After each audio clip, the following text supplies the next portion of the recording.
Paranglarning diniy darsidan o'zimizning jaholatiga nazar. Aziz Aysa Alkun.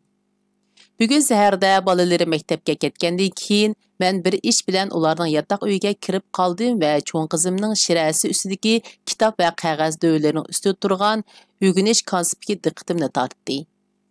Bu Angliya ma'rifi to'liq o'rta maktab 3-yillik o'quvchilarining diniy darsidan bir o'qishliq edi.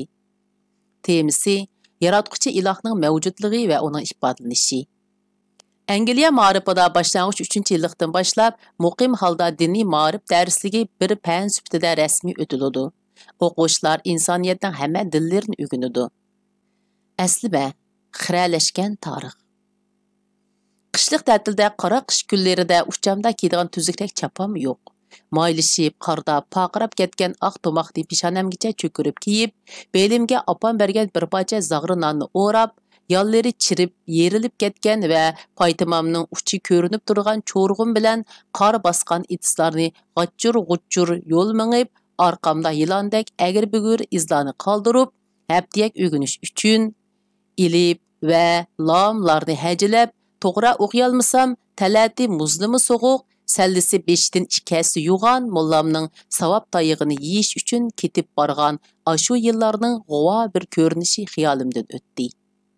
Bu mudhish vaqt 1976-yil fevral kunlarining oxiri edi. Men Shohyorning chat yoqasidagi Tarim daryosi bo'yidagi xilvat mahalla Talliq Bulon kentidagi Razoq imomning uyiga tafsir, haftiyak o'rganish uchun ketayotgan edim. 2 yil ta'til mezgilida haftiyak, pansir va Qur'ondan bir qancha suralarni o'rganganim esimda. Keyin men boshlang'uchni bitirib, o'rta maktabga o'qish uchun mahalladan ayrilib, 12 yosh vaqtimda to'y bo'ldi bozoridagi yotoqliq maktabda o'qishga boshladim. Bu maktab uyimizdan 10 necha kilometr yiroqda edi. Faqat haftada bir kun uyimizga qaytishga ruxsat qiladi. Maktab Xitoy ma'rifini asos qilgan, dinsizlikni tashabbus qiladigan, insoniyatga va ilmga qarshi tarbiya beradigan maktab edi. Afsus, ming afsus. Xitoy mustamlikasining ma'rifi bu millatni tafakkurdan, to'g'ri ong va to'g'ri ma'rifdan mahrum qildi.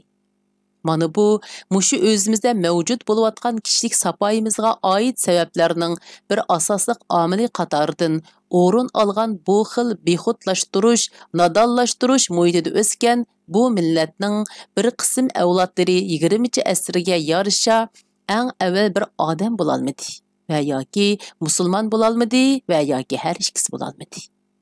Yillardan buyon qalbimizda qanchalik islomiy diniy e'tiqodi borligidan so'z ichish yoki o'zimizni qanchalik odam bo'lolganligimiz, qalbimizda bir-birimizga qancha qiyrindoshlik, mehri muhabbatning borligini o'lchab, taroziga silib beqish, kishilik odimiylik va sapo masalalarimiz ustida samimiyat bilan izlanish, o'ylanishlar emas. Ya'ni munqariz bo'lgan millatni va uning vatanini qanday qutuldirishning tadbir imkonlari, ijrolari ustida bosh qotirish, nazariyadan, milliy kimlik va mafkura tuturuqsizligidan amaliy xizmatlarimiz bilan amaliyotga o'tishlar emas. Afsus, oyig'i uzilmas tashqi ko'rinish, ya'ni kiyim-kechak mastonligi, islomning qalbimizdagi o'rnini emas, tashqi ko'rinishini tanlab, saqal va niqobdan tortib, payg'ambarimiz 1400 yil burun qisqa tambal kiygan, saqal qo'ygan, bizmi shundaq kiyinishimiz, shundaq qilishimiz vojib edilar deyishib, Allohning muqaddas kalomi bo'lgan Qur'onning ko'rsatmalarini unutishga boshladik. Uyg'urlar uchun texmi muhim bo'lgani bugungi dunyoning realligi, dunyoning siyosiy klimatini engimizda tutishimiz bek zarur edi. Bugungi dunyo 20 yildan buyon islom oshqo'lig'idagi terrorizm yoki islom davlatini markaz qilgan va shuningga o'xshash islom dinini suiiste'mol qilib, islom diniga ishonmaydigan begunoh kishilarga terrorlik harakatlari qatorliq jinoyatlarni o'tkazayotgan maxluqlarga qarshi urush qilayotganini, jumladan qora niqobning islom oshqo'lligi va musulmonlarning nomusi yuzidagi dog' bo'lgan islom davlatiga bog'lanib, tushunib kelayotgan salbiy ta'sirini har vaqt aqlimizdan soqit qilmaslikqa e'tiborsiz qarab keldik. Navbatda biz Uyg'urlar Xitoy istibdod hokimiyatining butun Uyg'ur millatini yo'qotish, bizning muborak vatanimizni o'zining mangulik zaminiga aylantirish maqsadini amalga oshirish uchun Uyg'urlarni dunyoga diniy asabilar, islom terroristlari, din virusin zaharlanganlar deb turli bo'xton va jinoyatlarni ortib tashviq qilishlarini, qarlashlarini va millionlagan xalqimizni mushuni bahona qilib jazo lagerlariga solab, asta-asta o'ltirilayotganligini hech bir vaqt esimizdan chiqarmasligimiz lozim. Ular biz shu zaminning haqliq egisi bo'lganligimiz uchun bizni ko'zdan yo'qotmoqchi bo'lyotdi. Ko'rib turibdimiz, bizning maharib sohasidagi ziyonlarimizmi xalifalik qurimiz dedi degan bo'xtonlar chaplayotdi. Ular men bu millatni yo'qotmoqchi. Ular bu zaminning haqliq egisi bo'lgan har bir Uyg'ur mening dushmanim. Men uni yo'qitman demaydi albatta. O'zlarinikini yo'lliq qilish uchun bizning ziyonlarimiz bo'lsin, o'limalarimiz bo'lsin, tijoratchilarimiz bo'lsin va yoki ko'cha lukchaklarimiz bo'lsin, hammasiga diniy asabilar degan otni qo'yib, o'zining razil maqsadini amalga oshirish uchun foydalanadi. Demak, biz dunyoga va Xitoyning qarashlariga qarata o'zimizning bir normal aqli bor bir millat, Uyg'ur millati islom oshqunlari va terroristlar emas deb o'zimizni aqlamdik.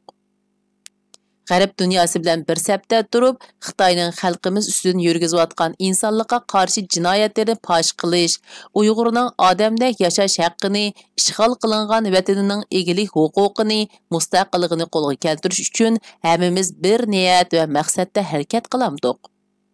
Yoki dunyo Xitoy sening aytganing to'g'ri, sening bizga ortgan jinoyatlaring to'g'ri, biz shundoq oshqun terroristlardimiz deb Uyg'ur xonim qizlarimizning usti beshini qora bilan o'rab, dunyo axborotiga chiqarib, Xitoyning Uyg'ur millatining barliq mavjudligini yo'qotib olsa, irqiy qirg'inchilik ilib berib olsa, Xitoyning tashviqotiga moslashib berib, bu tragediyaga sukut turamdiq.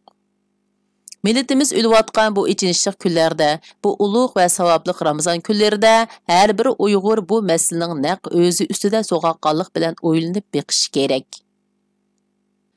Afsus, agar biz Uyg'urlar bu bir mustaqil vatanning sohibi bo'lib, hur yashayolgan bo'lsak, 17-asrda so'pi ishonlarimiz o'z manfaatlari uchun Uyg'urning davlatini Jo'ng'or, Xitoy va Manjullarni boshlab kelib, yotlarning qilichi bilan vayron qilmagan bo'lsa, dunyodagi hamma dillarga o'xshash insoniyatning yaxshiligiga, bu hayotda yaxshi amallarni qilib yashashga da'vat qiladigan barliq dillarni, jumladan bizning pok va to'g'ri islom dinini suiiste'mol qilmagan bo'lsa, xalqimizga o'zlaridagi jaholat va nodonlikning vabo mikroblarini chechib, ruhiy tirik qul bo'lgan bandalarga aylantirib qo'ymagan bo'lsa, koshki bizning farzandlarimizmi dinni bir fan sifatida ilmiy va atrofliq o'rgangan bo'lar edi. Holimiz bugünkidek abgorlikqa mahkum bo'lmas edi. Har bir insonning Allohga va dinga bo'lgan sevgisi ularning qalbida. U ularning harakati, gap so'zi va turqida ifodalanadi.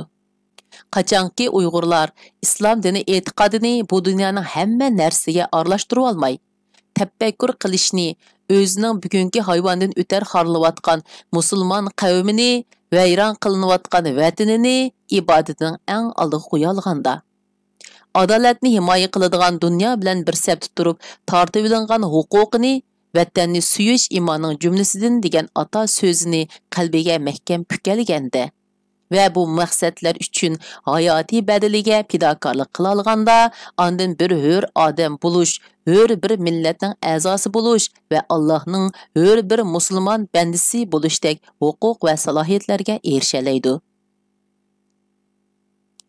Janobi yaratquchi egimiz bizni Uyg'ur qilib yaratdi. Uyg'ur deb irqiy va milliy kimlik muhrini biz dunyoga obrida bo'lgan kundan boshlab bizning peshonimizga bosdi.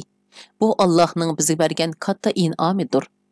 Kimda-kim Alloh bergan bu in'omga riyokorlik qiladi ekan, Alloh o'z qavmiga, millatiga osiylik qilgan kishini kechirmaydiganiga o'xshash, o'z millatining kimligidan tangan yoki yodlashganlarni o'xshashli kechirmaydi. Jaholatga qul bo'lgan, qul bo'lishmi yetmay kul bo'layotgan Uyg'urim o'yg'on. Uyg'ur mavjud bo'lmay, Uyg'ur hur bo'lmay, Alloh yaratgan bu Uyg'ur degan millat o'zining hech narsaga ega bo'la olmaydi. 2021-yil 26 aprel Londonda qalamga ilindi.